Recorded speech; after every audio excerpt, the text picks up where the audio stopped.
Hi there, friends. I'm meteorologist Robert Spetta, and as always, we're going to talk about what's going on across the Western Pacific today, but also discuss more locally in the northern Philippines. You have the leading edge of our latest cold surge, bringing some not only cloudy skies, some moderate to heavy rainfall out here, and we can take a look at the satellite picture, kind of get an idea. Now, unfortunately, there's really no good radar resource in the Philippines, and I wish there was more publicly available webcams so I could show you kind of what I'm talking about. But see right in here, you have the cold surge coming down in just right about there, so extending across southern areas of Isabela over towards the mountains there, extending into Ilocos Norte.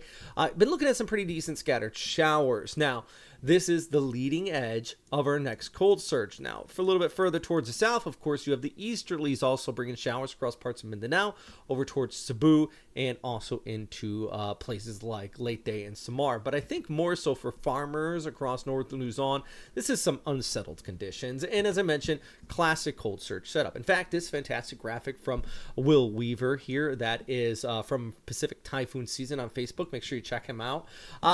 We can see where that shear line is. You have those gale force conditions off of northwestern Luzon and very classic cold surge looking clouds. See all of that extending just south of Japan. So there's the satellite image, and once you kind of get a feel of what this typically looks like, it's actually fairly easy to visualize and see when you're looking at the satellite yourself. Those streaks coming in from the north, you can see the leading edge of that, almost like a wall, interacting with the tropics, which we are still talking about the ITCZ. That's the Intertropical Convergence Zone, currently located around parts of Mindanao. Now, the worst of the winds and rain in place here through your Thursday morning into Luzon. But overall, this line is going to continue to weaken out.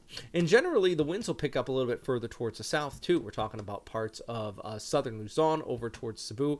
But it's not going to be all terribly heavy. In fact, this is a weaker type of cold surge in the grand scheme of things. I think generally speaking, the heaviest of the rainfall is going to be here across northeastern Luzon, but you can see how it mainly is into the mountains. As we head into Sunday over towards Monday, you see some showers across parts of the Bicol area extending into central Luzon, but in general, this is all about that northeast monsoon, that cold surge continuing to bring in those unsettled conditions for you.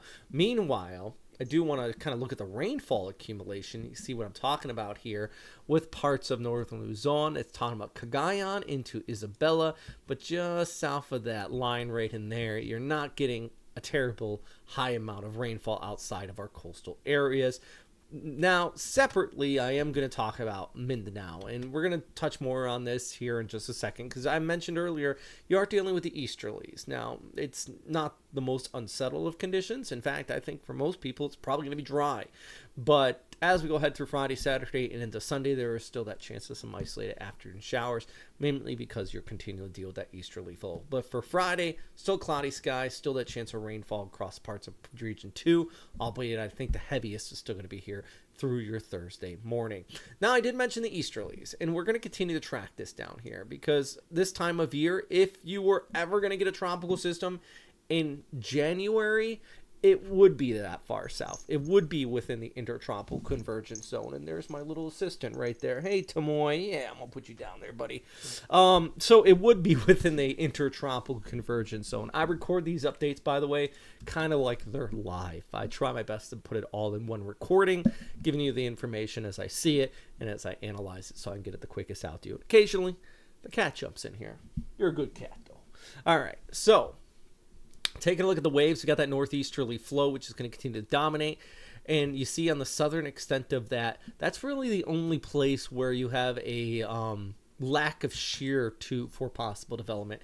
It would be south of 10 degrees north. So that's the spot we would want to watch out for if we were looking at something like, how about the SpaghettiOs, which, as we all know, I like using these because the long range ensemble, when you're looking at 200-300 hours out, using a typical model to try to look at the possibility of a storm forming is foolhardy. So if you're looking at tropical tidbits and you're just looking at the long range forecast, that is a silly way to go about it.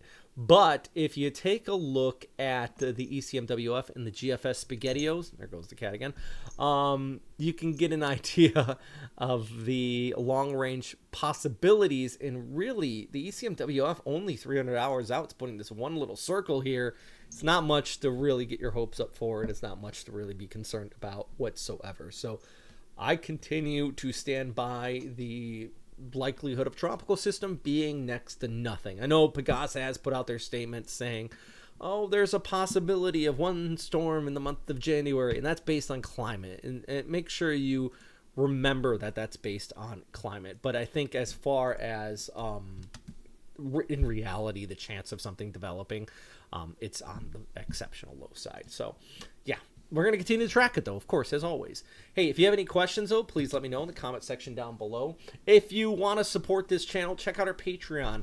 Link is down below, too. And I'm almost getting there to the point where I might be able to do this full-time. That's my goal eventually. It would be nice, but I really have to get that support from our Patreon members continuing there. And I do have an ad space available on our Patreon. I do put these commercials sometimes near the end of these updates. So if you want to support this channel and you got something to advertise, check out that setting too in our Patreon.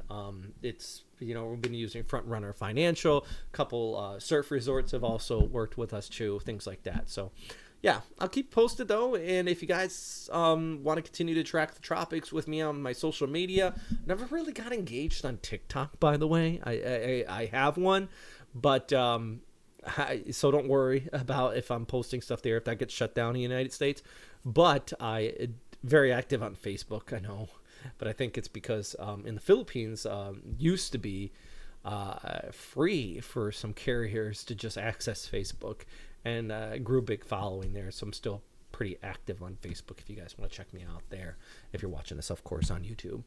Anyways, thanks for watching. All right, a little off topic there, but as always, stay safe out there, and yeah. All right, have a great day, guys.